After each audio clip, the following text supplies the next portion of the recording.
Next question है, भारत में फ्रांसीसियों का आगमन, भारत में फ्रांसीसियों का आगमन, arrival of the French in India, arrival of French in India. नहीं, आइए इससे रिलेटेड बातों पर फोकस किए जाए। व्यापारिक के रूप में इसका डेट याद है कब आया था जी? पारा पढ़ने बोले तो 16 चौके 64 है ना। चलिए, व्यापारी के रूप में भारत आने वाले समस्त यूरोपियों में फ्रांसीसी सबसे बाद में भारत आए, ठीक है।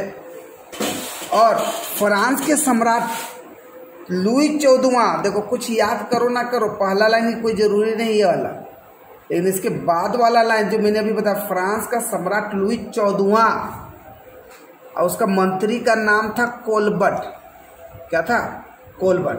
तो फ्रांसीसी का भारत आगमन या कंपनी स्थापना के समय कौन शासक था, सम्राट था फ्रांस का? तो फ्रांसीसी बोले तो फ्रांस, तो लुई 14वां। मंत्री कौन था? कोलबर्ट। और 64 में फ्रेंच इंडिया कंपनी की स्थापना की। इस कंपनी पर फ्रांसीसी सरकार का प्रत्यक्ष एवं पूर्ण नियंत्रण था, इसलिए फ्रेंच ईस्ट इंडिया कंपनी को सरकारी व्यापारिक कंपनी भी कहा जाता है। तो सरकारी व्यापारिक कंपनी किसको कहा गया? पुर्तगाली को या डचों को या अंग्रेजों को? तो फ्रांसीसियों को। तो सरकारी व्यापारिक कंपनी फ्रांसीसी। 1667 ईस्वी में फ्रांसीसी कैरो के नेतृत्व में एक व्यापारिक मंडल भारत आया, जिसने 1668 में सूरत में अपना पहला कारखाना स्थापित किया।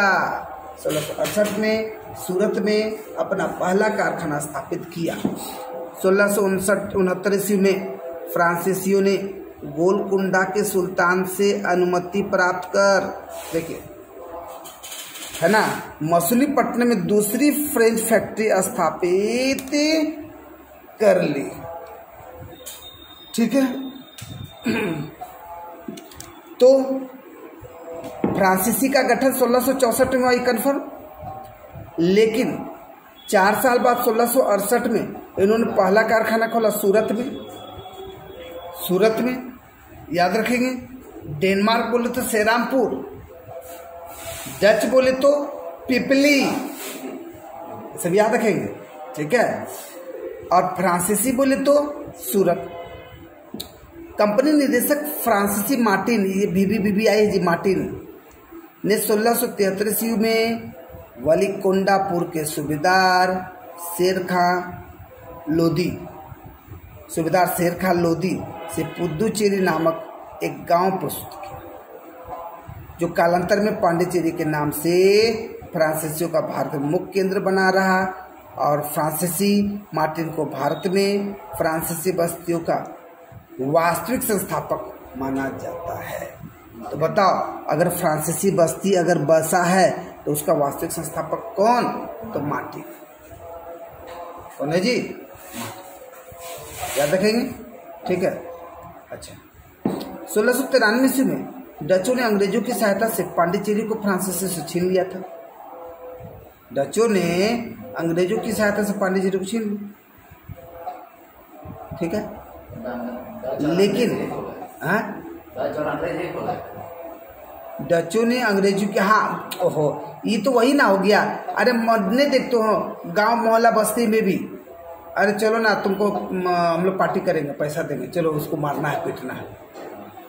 तो उस समय भी तो था, अभी भी उस समय भी था। उस समय क्या होगा, तुम मेरा सहयोग करो, हम तुमको 10,000 घोड़ा, 5,000 हाथी, सोना जेवर और सहयोग देंगे।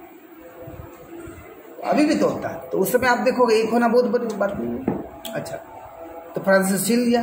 1697 में संपन्न रिजविक की संधि के बाद पांडिचेरी पुनः फ्रांसीसियों को हस्तगत हो गया। 1706 में मार्टिन की मृत्यु के बाद भारतीय फ्रांसीसी गतिविधियों पर बुरा प्रभाव पड़ा, लेकिन 1731 में चंद्रसागर के, ठीक है, प्रमुख रूप के में फ्रांसीसी गवर्नर डुप्ले की।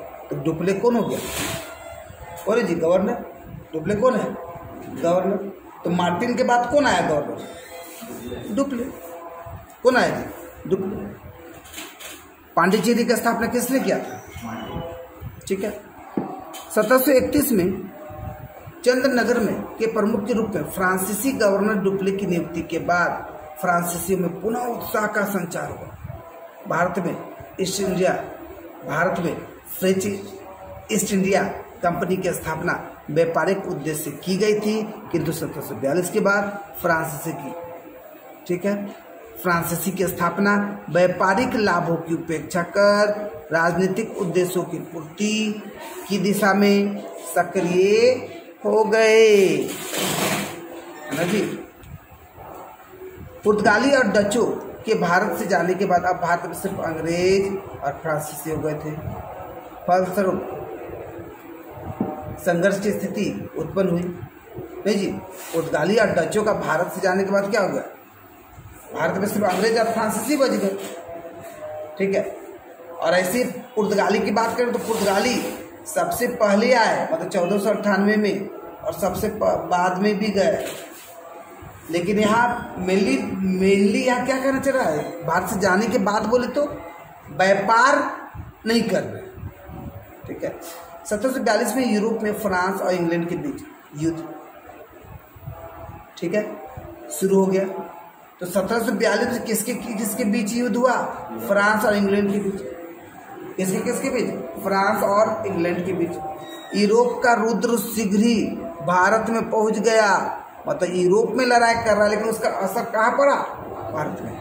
यहाँ स्थित दोनों देशों की कंपनियों के बीच वर्चस्व की लड़ाई, ठीक है, शुरू हो गई। अब भारत में वर्चस्व स्थापित करने के लिए अंग्रेजों और फ्रांसीसियों के बीच, ठीक है, क्या बोला जा रहा है? अंग्रेज और फ्रांसीसियों के बीच हुए युद्धों को कर्नाटक युद्ध के नाम से जाना जाता है। किसके नाम से?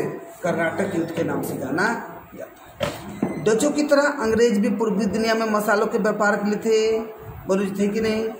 लेकिन अधिक संसाधनों से युक्त मसालों के, ठीक है, मसालों, क्या बोला जा रहा है? मसालों के द्वीपों में पहले से पेड़ जमाए डचों की चुनौती के कारण अंग्रेजों को अपना, ठीक है, क्या बोले, अंग्रेजों को अपना रुख भारत की ओर करना पड़ा। और जॉन मिडेनहॉल जॉन मिडेनहॉल नामक एक ब्रिटिश यात्री सर्वप्रथम व्यापार के उद्देश्य से 1599 में भारत आया। ठीक है। नेक्स्ट